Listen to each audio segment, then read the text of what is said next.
I started my career in NASA, and I started in 1962 when NASA was just formed, and Jim Webb, who started this National Academy of Public Administration many years later, was picked by John Kennedy to be the head of NASA and to take this country into the moon program, landing on the moon. And I had finished graduate school and was really interested in the space program, and they had room for a number, I think there were 8 or 9 of us who were picked as management type people to come into NASA to help build that program and become acquainted with it. And I spent 3 years, and I was a most junior assistant to Jim Webb for a while.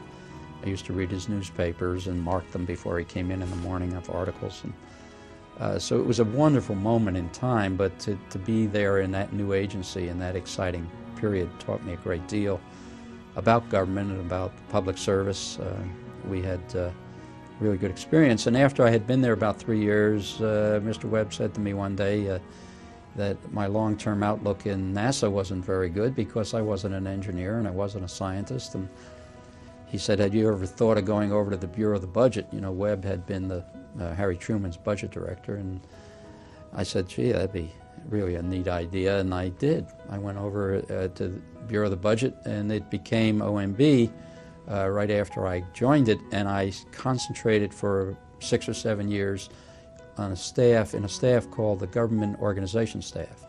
And its mission was to help prepare reorganization proposals for the President to submit to the Congress. One of those plans was to design the Environmental Protection Agency. And I was assigned the task of working with the policy people in the White House. President Nixon had a council called the Ash Council after Roy Ash, who was the head of it, which made a number of proposals for new programs, one of which was to create an environmental agency. And I was assigned the task of working with them to create the administrative structure to do it. And I did that and met a young attorney, head of the Civil Division of the Department of Justice, who was really a protege of John Mitchell's, who had been Attorney General, a guy named Bill Ruckelshaus. Bill was picked by President Nixon to be the first head of this agency that hadn't been created yet.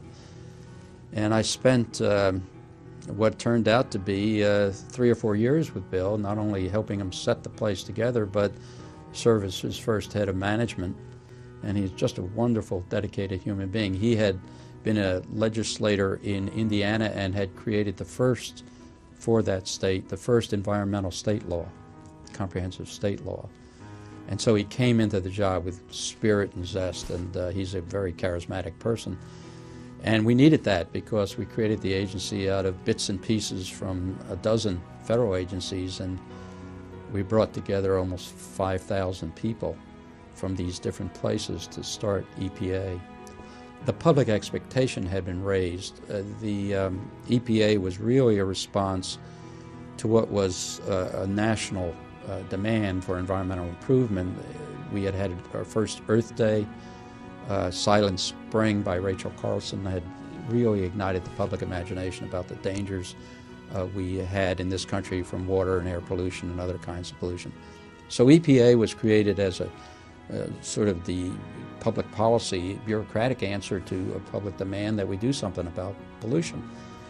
And because the agency had no single law that created it, it was created by a reorganization statute, which is allows you to take pieces that exist and put them together.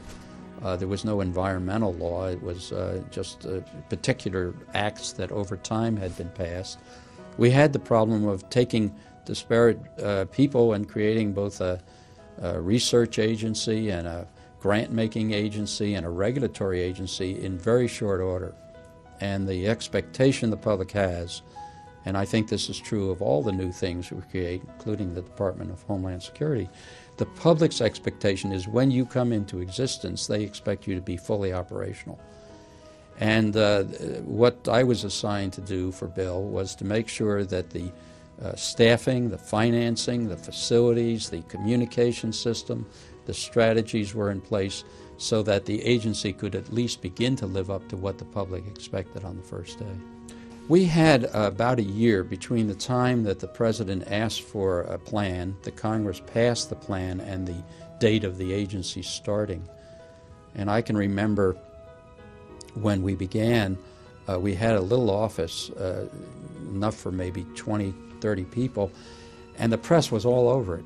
And one of the things we did before the day that it started was to get some signs created that said United States Environmental Protection Agency, so that we would appear to have some substance to us, that we weren't just a pickup game, so to speak. And having Bill Ruckelshaus as the head was a tremendous break, because he's charming and dedicated, and he had a sense of humor which you need in this town, and helped us kick the place off to a good beginning. The other thing I want to mention was we brought together, as I said, over 5,000 people to start this agency.